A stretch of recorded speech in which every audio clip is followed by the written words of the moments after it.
Hello, dear students. Have a nice day to all. This session is to continue the first chapter, A Triumph of Surgery, from your supplementary reader, Footprints Without Feet. In the previous class, we have learned that Dr. Harriot took Tricky to his clinic for its treatment. Now, let's see what happened thereafter. At the surgery, the household dog surged round me. Tricky looked down at the noisy pack with dull eyes, and when put down, lay motionless on the carpet. The other dogs, after sniffing round him for a few seconds, decided he was an uninteresting object and ignored him. I made up a bed for him in a warm, loose box next to the one where the other dogs slept.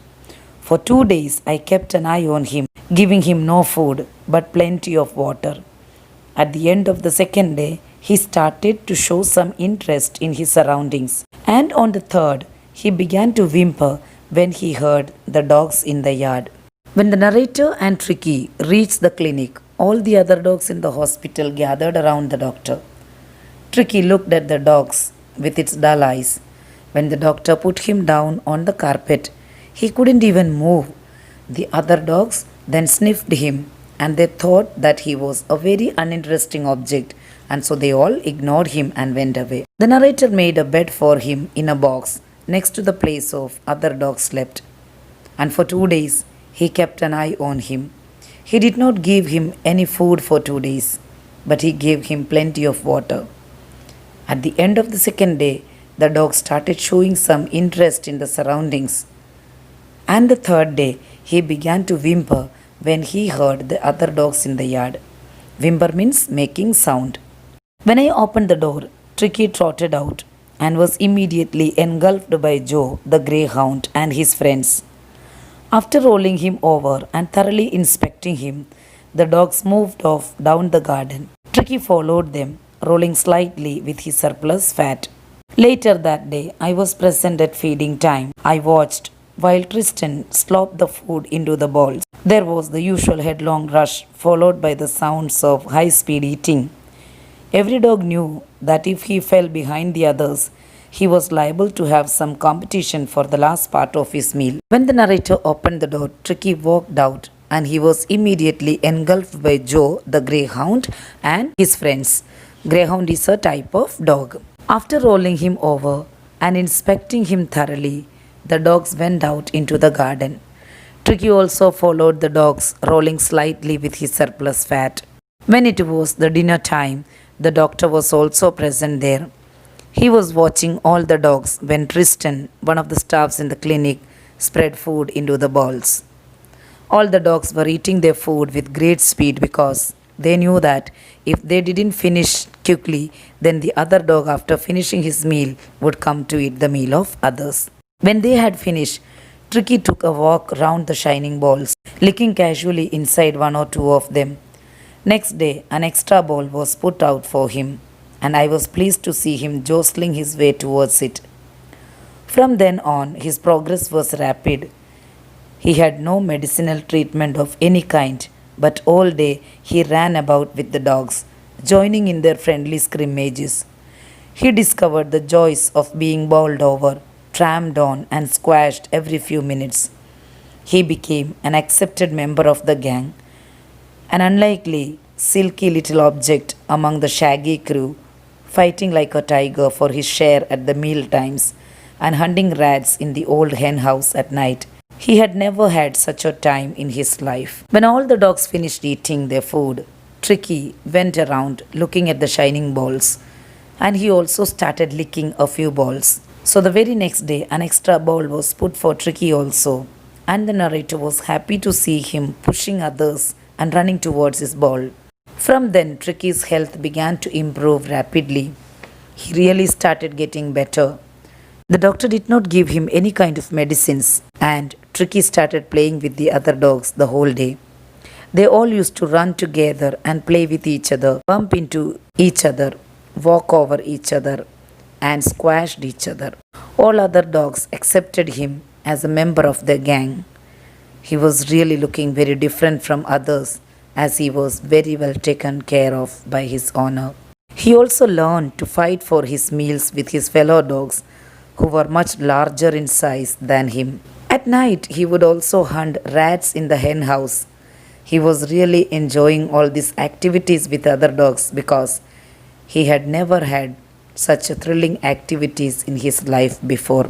All the while, Mrs. Pumphrey hovered anxiously in the background, ringing a dozen times a day for the latest bulletins. I dodged the questions about whether his cushions were being turned regularly or his correct coat worn according to the weather, but I was able to tell her that the little fellow was out of danger and convalescing rapidly. The word convalescing seemed to do something to Mrs. Pumphrey. She started to bring round fresh eggs, 2 dozen at a time, to build up Tricky's strength. For a happy period, my partners and I had 2 eggs each for breakfast, but when the bottles of wine began to arrive, the real possibilities of the situation began to dawn on the household. It was to enrich Tricky's blood. Lunch became a ceremonial occasion with 2 glasses of wine before and several during the meal. All these days, Mrs. Pumphrey used to call the doctor more than 12 times a day because she was very upset and she was anxious to inquire about the health of Tricky. She also asked about the cots, beds, cushions, etc. But the doctor, Mr. Harriot, used to avoid such questions of Mrs. Pumphrey. But the doctor told her that Tricky was doing very good and he was recovering very fast. The doctor also told her that he was out of danger and his health was improving. When Mrs. Pumphrey heard that Tricky was recovering, she started sending 2 dozen eggs every day. 2 dozen means you know that 24 eggs per day that was sent by her. But not a single egg was given to Tricky. Instead, Mr. Harriot and his partners would eat 2 eggs each for breakfast. After that, in order to improve the quality of blood of Tricky, Mrs. Pumphrey started sending bottles of wine. And then onwards, lunch became a ceremonial occasion for the doctor because he used to have 2 glasses of wine before lunch and a few along with his meal. We could hardly believe it when the brandy came to put a final edge on Tricky's constitution. For a few nights, the fine spirit was rolled around, inhaled, and reverently drunk. They were days of deep content, starting well with extra egg in the morning, improved and sustained by the midday wine, and finishing luxuriously round the fire with the brandy. It was a temptation to keep Tricky on as a permanent guest, but I knew Mrs. Pumphrey was suffering and after a fortnight felt compelled to phone and tell her that the little dog had recovered and was awaiting collection. Now Mrs. Pumphrey started sending in brandy. They could not believe that Mrs. Pumphrey wanted them to give brandy to Tricky. Again the doctor and the partners shared it among themselves. So those days were really happy and contented as they would start the day with extra eggs in the morning and then he would have a few glasses of wine for lunch and then ending the day with brandy. Because of all these treats that were actually being sent for Tricky, Mr. Harriot was really tempted to keep Tricky as a permanent guest at the surgery. He really wanted that Tricky should stay with them forever. But then he realized that Mrs. Pumphrey, who was like a mother to Tricky, was really very upset, thinking about Tricky, and she wanted Tricky to come back soon. So, Mr. Harriot called up Mrs. Pumphrey and told her to come and collect Tricky from the surgery. Within minutes, about 30 feet of gleaming black metal drew up outside the surgery. The chauffeur opened the door, and I could just make out the figure of Mrs. Pumphrey almost lost in the interior. Her hands were tightly clasped in front of her. Her lips trembled. "Oh, Mr. Harriot, do tell me the truth. Is he really better?" "Yes, he is fine. There is no need for you to get out of the car. I'll go and fetch him."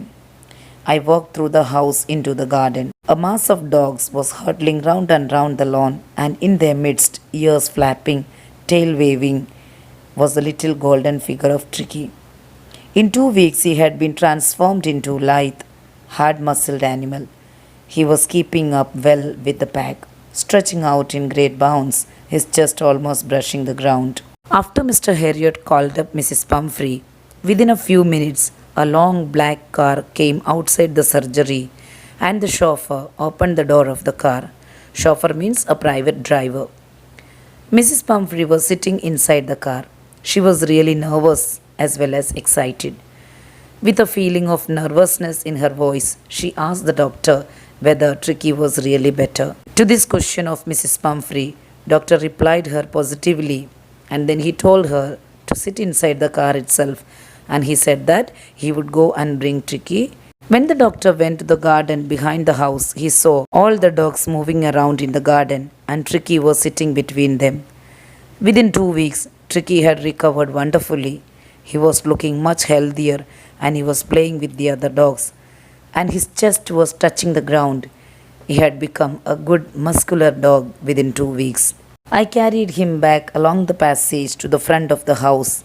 The chauffeur was still holding the car door open, and when Tricky saw his mistress, he took off from my arms in a tremendous leap and sailed into Mrs. Pumphrey's lap. She gave a startled "oh" and then had to defend herself as he swarmed over her, licking her face and barking.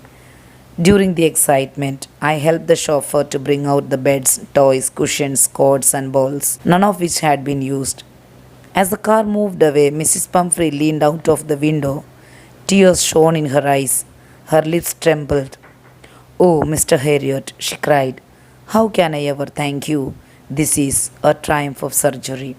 When Mr. Harriot took Tricky to the front of the house, he saw that the chauffeur was still holding the door of the car. As soon as Tricky saw his mistress, he was overjoyed. With a tremendous jump, he ran into the lap of Mrs. Pumphrey and started licking her face and barking in excitement. While all this was happening, the chauffeur and Mr. Harriot went inside the surgery and they brought all the stuff of Tricky, such as toys, cushions, cords, and balls. He had not used any of these stuffs during the treatment of last 14 days. When Mrs. Pumphrey was leaving, she leaned out of the window and told Mr. Harriot with tears of joy in her eyes that she could not thank him enough for what he had done. She said that it was a triumph of surgery, which means that the treatment that was given to Tricky had been successful.